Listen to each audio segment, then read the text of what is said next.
Please join me in welcoming Olivia. Thank you very much, Julie, for inviting me to speak today, and I'd like to echo Julie's acknowledgement of country. The period that I work on is one in which the first contact between Indigenous nations, First Nations around the world, and British imperialism first occurs, and it's whenever I listen to the acknowledgement of country, I think very carefully about the ways in which the texts that I'm working on today are implicated in the kinds of colonial projects that whose effects are ongoing, even in the present day. I also want to thank Julie and Julie, all of the Julies who work in the Rare Books collection and their colleagues for all of their help in making the first critical edition of the novel that I'm talking about today, Mary Brunton's Discipline. I ended up not discussing in great length the process of making the critical edition, which is somewhat technical and might be a little tedious for people, but I'm happy to answer questions about that if you have them at the end. So, Mary Brunton was an almost exact contemporary of Jane Austen, and to begin with, she had a far more successful career. As Brunton herself wrote, in authorship, luck does a great deal, and she certainly had a great deal of luck, both the good and the bad kind. Brunton's novel, her first novel, Selfcontrol, was published anonymously in 1811. It was an astonishing success. Investigations by Anthony Mandel into the printers' archives show that the printers could barely keep up with the demand from readers. The secret of Brunton's authorship, this blockbuster, was leaked, and she went from being the retiring, pious wife of a clergyman, and he was kind of on the academic precariat, so I feel a lot of affinity with Alec Brunton, to joining one of the most vibrant literary communities of Europe. So early 19th century Edinburgh, with its major, unprecedentedly influential reviews, its poets, its novelists and playwrights, was a flourishing literary centre to rival London or Paris. Brunton found her new membership of the literary circles of Edinburgh to be a mixed blessing. She wrote to her aunt that, "Since self-control has been fixed upon me, my circle of acquaintance has widened so unmercifully that my time in Edinburgh is very little at my command." Now, we could speculate a little bit about the reasons for self-control's success. As sentimental fiction from this period goes, it's pretty good. A plausible guess is that its popularity is partly due to the ways in which it largely sticks to the various conventions of the sentimental novel. And when it does go beyond those conventions, it does so very much in a Hollywood vein of excess, with high drama, big action sequences. The novel goes big, if you like, before the heroine goes home. And this heroine, Laura Montreville, is exactly the kind of picture of perfection that Jane Austen once claimed made her sick and wicked. Through chapter after chapter, and suffering upon suffering, Laura resists any and all temptation to succumb to the villain. And for his part, the villain is cacklingly monomaniacal in his lustful pursuit of poor Laura. While she is starved, orphaned, despised, kidnapped, and at one point trapped in the Canadian wilderness, Laura's faith and rectitude remain unshaken. Austen's well-known assessment of the novel is, I'm afraid, brutally accurate. She says, "It's an elegantly meant, elegantly written work without anything of nature or probability in it. I declare I do not know whether Laura's passage down the American River," that's a bit where Laura jumps into an abandoned canoe and plummets over a waterfall, "is not the most natural, possible, everyday thing she ever does." So both Self-Control and Brunton's second novel, Discipline, belong to a genre of evangelical fiction that emerged in the first decades of the 19th century. Evangelical Christianity and the novel are not obvious bedfellows in this period. The evangelical movement can be traced back to the 1730s. It spread out from England across Britain and then to North America. Now, while the movement was initially distinct from the everyday operations of the established churches of England and Scotland, evangelical ideas were gradually assimilated within those established churches, and they would have a lasting impact. Evangelicals revived a Protestant emphasis on the need for all individuals to carefully and constantly examined their own conduct, their own conscience, for failure to live up to a strict Christian ideal. And you can see that almost compulsive self-reflection powering the heroine's moral development in Discipline. That concept had found literary form before in works like Bunyan's Pilgrim's Progress or a lot of John Milton's poetry, but it's quite hard to trace a direct line from the 17th century Puritans to what's happening with fiction in the early 19th century.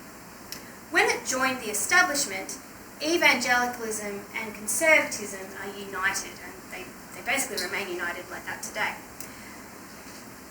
That combined this Protestant emphasis on individual conscience and a personal relationship with God with the social and patriotic duties of the state-run church, right? So in Discipline, Miss Mortimer sums up the evangelicals' position. Miss Mortimer says, "Our countenance to the establishment of the country in which we live is a debt we owe to society, unless indeed the higher duty which we owe God is outraged by the doctrines of the national church."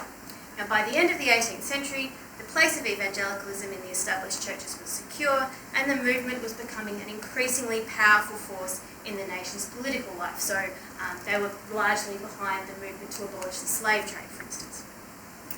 The link between evangelicalism and fiction, however, was far from straightforward. Novels tended to have a pretty poor reputation in the 18th century. They were seen, or at least respectable people purported to see them, as at best frivolous and time-wasting, and at worst as dangerously seductive to vulnerable young readers, especially women and girl readers. So as an editor of the Evangelical magazine, put it in 1793, this isn't him, but I think this kind of gives you the idea, right? Novels, generally speaking, are instruments of abomination and ruin. A fond attachment to them is irrefragable evidence of a mind contaminated and totally unfitted for the serious pursuits of study or the delightful exercises and enjoyments of religion. So while that might have been a standard evangelical view, some enterprising writers saw the potential for turning the poison of fiction into a more medicinal moral purpose. They hoped that a new kind of novel could both reach a wide audience and function as a tool for conversion. And many of these writers were women. I haven't pursued this line of inquiry, but I do wonder how significant it is that women turn to publication as an evangelical tool, basically at the same time that they're increasingly restricted from preaching in public. And I wonder if the novel kind of becomes a substitute for public preaching. In the preface to Discipline, Brunton sets out the usual justification for the evangelical novel. This is a line of reasoning that condemns the novel as degenerate, but at the same time offers itself up as a solution. The appetite for fiction is indeed universal, she writes, and has unfortunately been made the occasion of conveying poison of every description into the youthful mind. Why must the antidote be confined to such forms as are sure to be rejected by those who need it most? There is high authority, she continues, for using fable as the vehicle of important, even of solemn truth. So that is, as far as Brunton is concerned, if Jesus saw fit to use parables to instruct his followers, then implicitly God will permit fiction in the cause of religion. So far, so orthodox, right? But privately, Brunton was much less dismissive about novels. Exhilarated after completing Discipline, it's the middle of the night, she's been writing all day, she wrote to her friend a defence of the genre that has in the end become much more widely quoted than anything Brunton ever intended for publication. She wrote, "Why should an epic or a tragedy be supposed to hold such an exalted place in composition, while a novel is almost a nickname for a book," she wrote. "Doesn't a novel admit of as noble sentiments, as lively description, as natural character, as perfect unity of action, and a moral as irresistible as either of them? I protest, I think, a fiction containing a just representation of human beings and their actions, a connected, interesting, and probable story conducting to a useful and impressive moral lesson might be one of the greatest efforts of human genius." It was quite revolutionary for the time. Brunton had very clear intentions and aims for the moral structure of her second novel before she began writing. In a posthumous memoir of his wife, Alec Brunton records that she felt it might be interesting to continue the plan which her former novel had begun and show the means through which, when self-control has been neglected, the mind must be trained by suffering, by discipline that is, ere it can hope for usefulness or for true enjoyment. Now, what resulted was a kind of fictionalised spiritual autobiography. Discipline dramatises in its heroine's words, again, this isn't her, but it kind of looks a bit like the description of her in the novel, the enormous transition from what I was to what I ought to be. As morality, the novel was very well received. The Monthly Review, in a fairly mixed assessment, praised the pious and noble sentiments with which the composition abounds, while Brunton's fellow Scottish evangelical novelist Susan Ferrier wrote to a friend that Discipline is one of the very few novels I think fit for family use. Entirely sure what she was going to do with it. In our own day, the critic Peter Garside has argued that Brunton used the evangelical novel to find fresh possibilities for psychoanalysis and moral discrimination. And I would agree with him that Discipline reaches a level of psychological realism that is unusual in a romantic era novel, or at least a romantic era novel not written by Jane Austen. It achieves this with an unprecedented subject matter, right? A designedly unsympathetic protagonist, one who breaks all the rules of what constitutes a heroine in a novel. Like Austen's Emma Woodhouse, for whom I think she's very clearly an inspiration, Discipline's Ellen Percy is handsome, clever and rich. She's also selfish, gullible, competitive, thoughtless, frivolous, foolish, and at times even cruel. One of the wealthiest heiresses in England, Ellen is innately talented and fashionably educated. It is a confounded pity she's a girl, says her father. If she'd have been of the right sort, she might have got into Parliament and made a figure with the best of them. But now, he asks, what use is her sense of? Ellen, like Emma, is too clever to fit easily into the role of happy young lady. In Jane Fairfax's place, Ellen has an elegant, talented rival, her resentment of whom has too little dignity to bear the name of hatred, and a follower, just like Emma's Harriet Smith, with, and I quote, an instinctive preference for companions superior to herself in rank and fortune.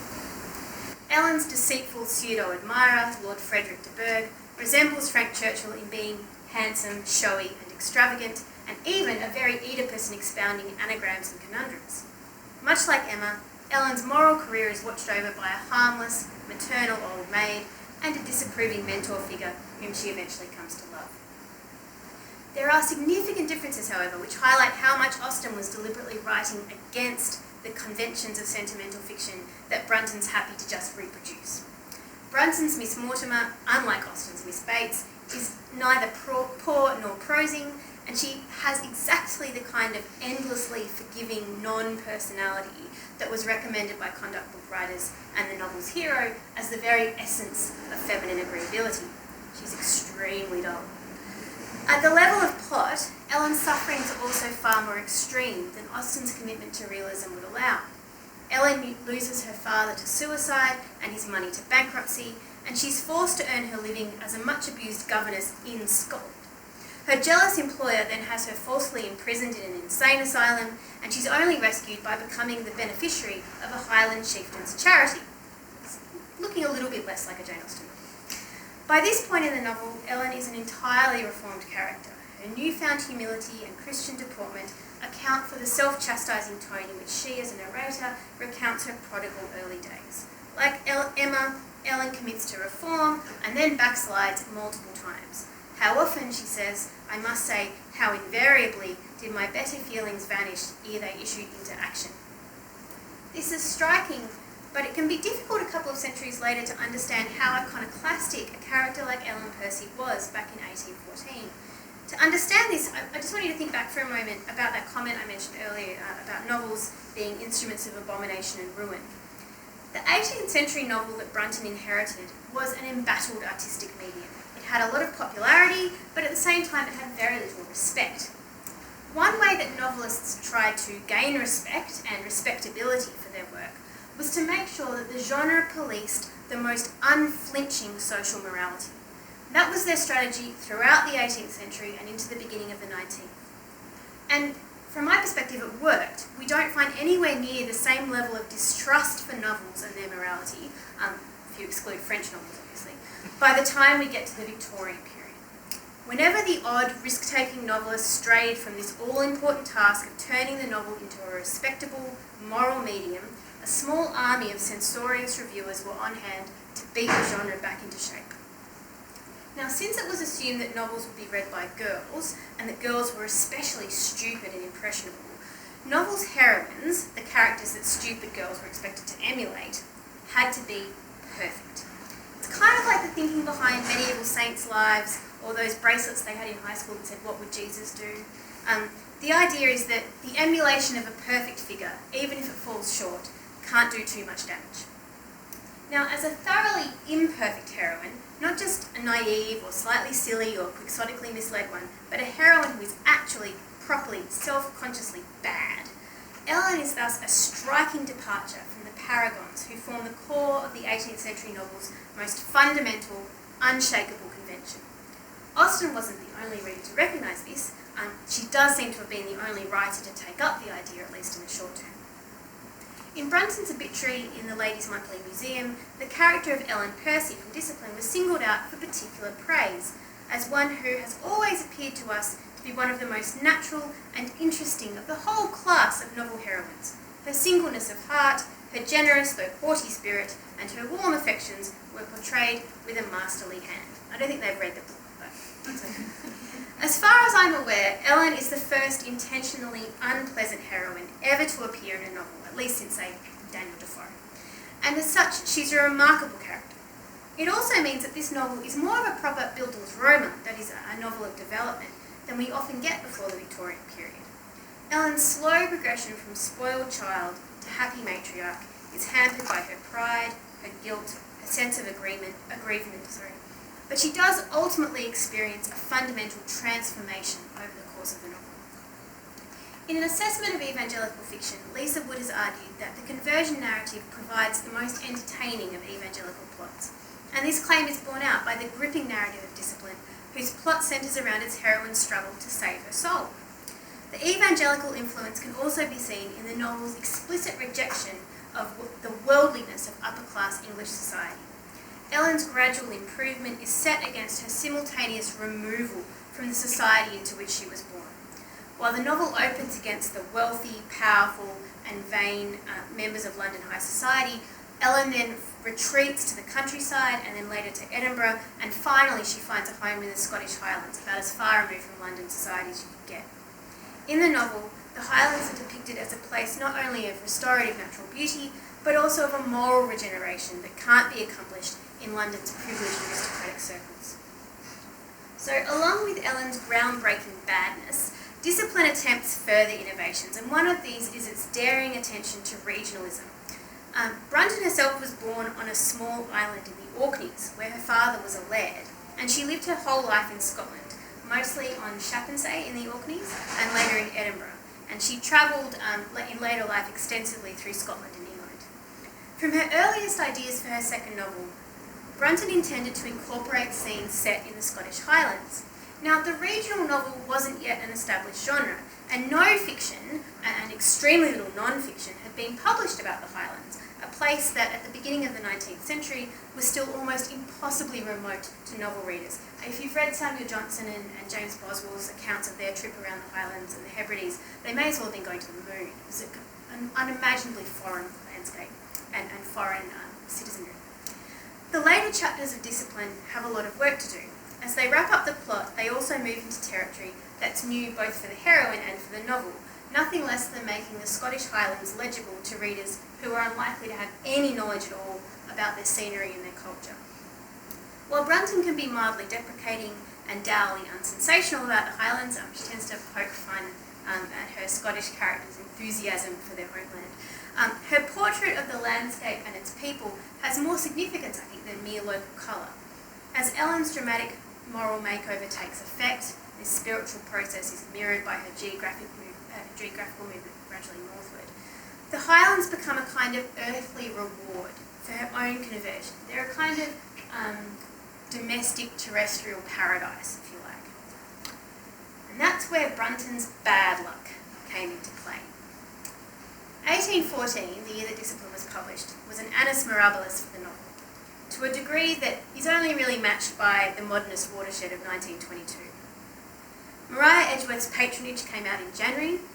Frances Burney's last novel, The Wanderer, after 18 years gestation, was finally published in March. July I saw the issue of two more important works, both by anonymous authors. One, that would struggle to sell at all, was Jane Austen's follow-up to Pride and Prejudice, Mansfield Park. The other was Waverley. Walter Scott has no business to write novels, wrote Jane Austen to her sister, and we can still feel the sting behind the joke, especially good ones. It is not fair.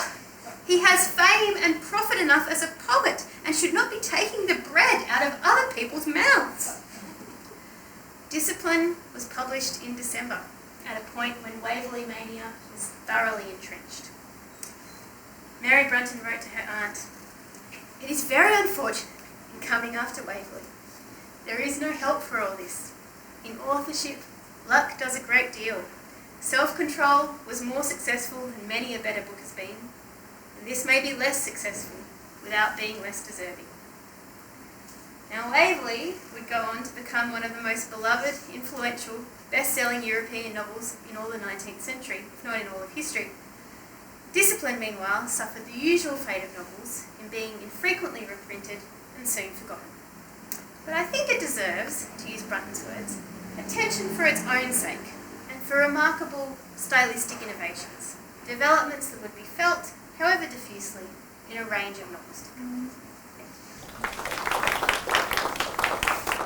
Can you tell us why you chose this one to re-edit through the Chawton House novel series? It's a funny story.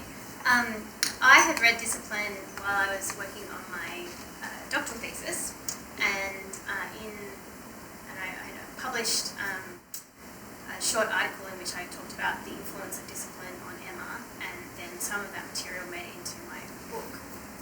And I approached Chawton House Novels at the time, suggesting that I could do an edition of the novel for them, and they didn't want it. And then I'd done a fair bit of work on that application, and so I thought I'd try and flog it to Broadview, who do a lot of critical editions for the student market. And they said, "This is really long. Haven't you ever met an undergraduate?" And it's pretty long. And so they didn't want it. And my supervisor actually tried to edit it for Oxford World's Classics some years ago, and she said that I should give it up as a bad job. And then at the time, it was going to be quite a difficult task because the University of Sydney hadn't yet acquired the editions, and I was at this point based, when I'd started trying to do this project, I was based in the UK, and it was very easy to get access to a number of different editions to compare them, and then I was able to get to the Scottish National Library to do some research, things like that, and then, that's my driver, I moved to Australia, and it was much more difficult to get access to them, and Anthony Mandel at Cardiff did an edition for Chawton House Library of Self-Control, and it was a huge success. And I think Anthony wanted to do Discipline as well, but because I'd already made an application and been knocked back a couple of years earlier, they emailed me and they said, "Are you still interested in doing Discipline?" And I'm greedy and selfish, and I said, "Yeah, I'd love to, it'd be awesome." And at that point, I was back in Sydney, and the University of Sydney had just acquired a number of early editions of this novel. And so the critical edition is based on, there was no proper text of this novel. There's no kind of existing critical edition. So I compared the first edition that the library has, and which is, I think you have on display there, it's the first one, with a third edition that the library also has. And those are the two editions that Brunton made and corrected and read in her lifetime. There were many subsequent editions, but Brunton died in 1818 and wasn't around to edit later versions of it. And so I based my edition on those two, and I went line by line through both editions and developed a kind of standard text which was as free as possible of printer's errors, and made sure that I was taking account of all the corrections that Brunton made to the third edition. And there were quite substantial changes between the first and the third edition because Joanna Baillie got involved. So the great Scottish playwright Joanna Baillie became friends with Brunton while she was working on Discipline. and she read the first version and made a lot of comments about it, and Brunton incorporated some of those comments in the third edition. So it was quite a complex textual task. I had a research assistant helping me with it. It was wonderful, and I got it all done just before my baby was born. and the critical introduction tries to cover some of the material that I've spoken about today, but also tries to put it in the historical context. So when she goes to the Highlands, it's one of the first times, it would have been one of the first times, except for Waverley, that the impact of the Highland clearances and things like the repressions after the Jacobite Rebellion of 1715 and 1745, the first time that someone's tried to write about those in a novel.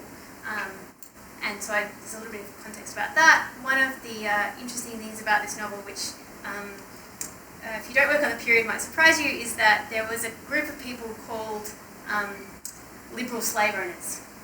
So these are enlightened people who think that the slave trade is wrong. Some of them think that slavery is wrong.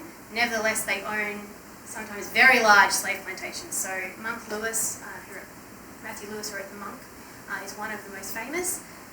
The campaign to abolish the slave trade, and then out of that came the campaign to abolish slavery in the British colonies, was very much led by evangelicals, and it's a matter that's very close to their hearts.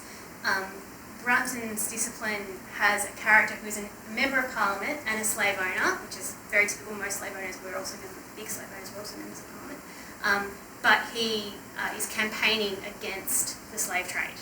And then that fails. So he's supposed to be like a Wilberforce figure. He's supposed to be like William Wilberforce, super hot also, but Scottish.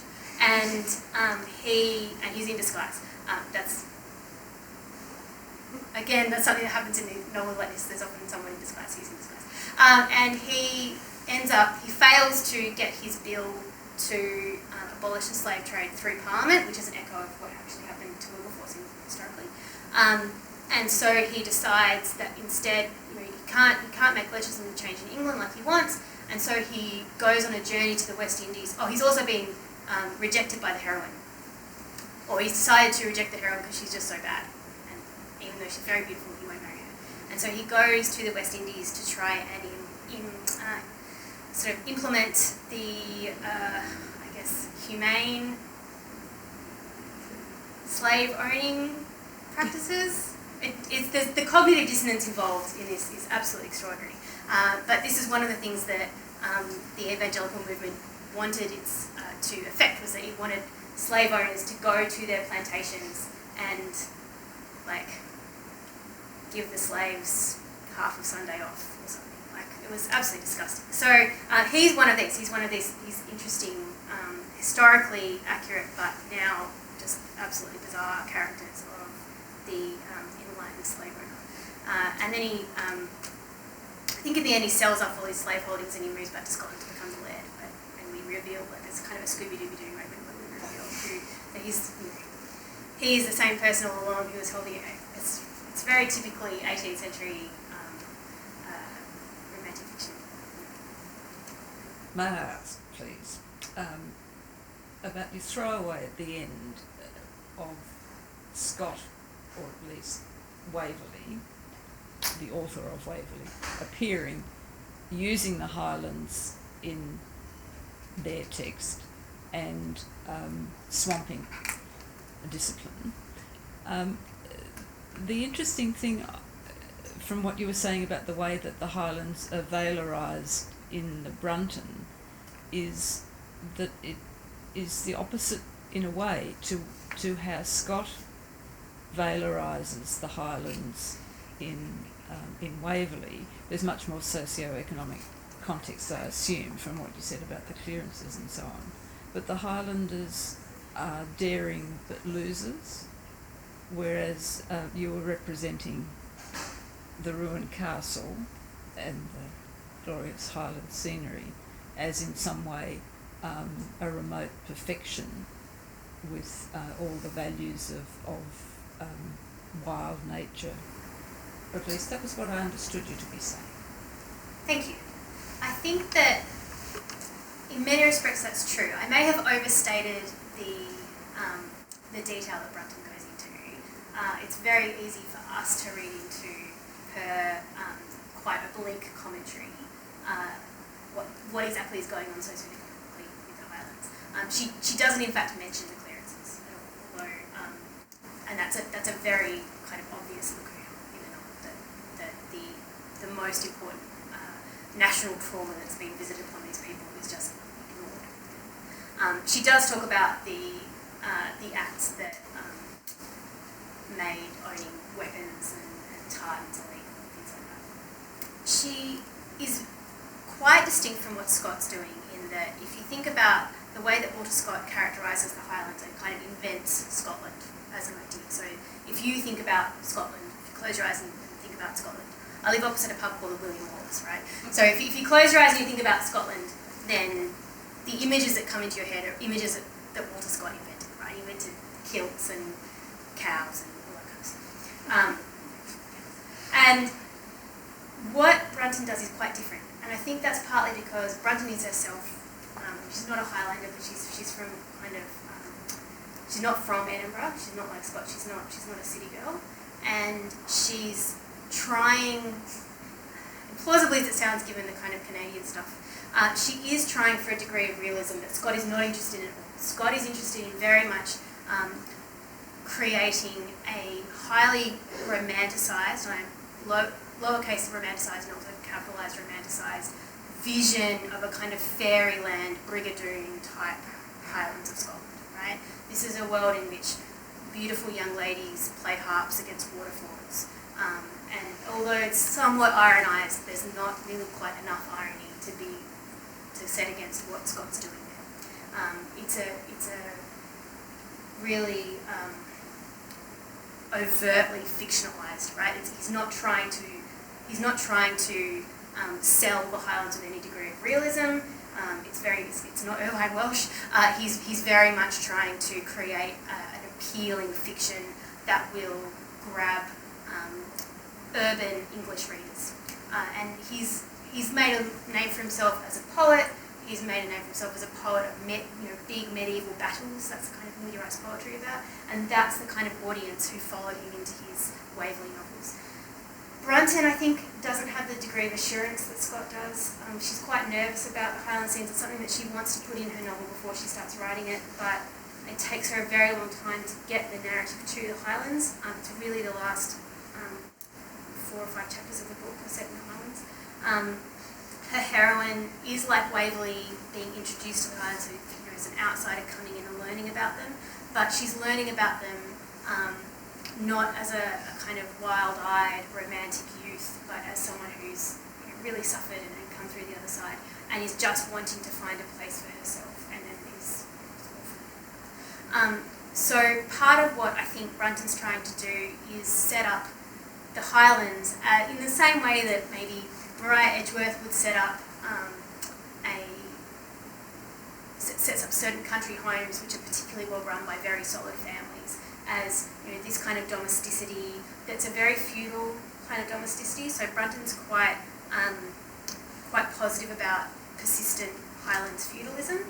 And again, this is much like a lot of the evangelicals are wanting from their middle class readers and their gentry class readers, that those gentry will become more feudal in the way that they relate to the working classes, right? That they will take quite paternalistic care of them, and that they will be heavily involved in their lives and micromanage their moral lives and things like this.